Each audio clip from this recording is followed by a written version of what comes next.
പ്രിയപ്പെട്ടവരെ, തട്ടിമാറ്റി പോലെ കേട്ടോ. സഹായിക്കാൻ കഴിയാത്തവരെ ഒരു ഷെയറെങ്കിലും ചെയ്തിട്ട് ഇവരെ ഒന്ന് സപ്പോർട്ട് ചെയ്യണം കേട്ടോ. വയ്യാത്ത 31ഓളം കുട്ടികളുണ്ട്.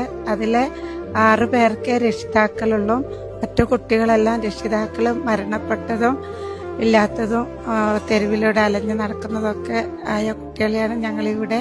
ഞങ്ങൾക്ക് മക്കളില്ലാത്തത് കൊണ്ട് ഞങ്ങൾ ആ കുട്ടികളെ ആജീവനാന്തം ഏറ്റെടുത്ത് ഞങ്ങൾ സ്വന്തം മക്കളെ പോലെ നോക്കുകയാണ്.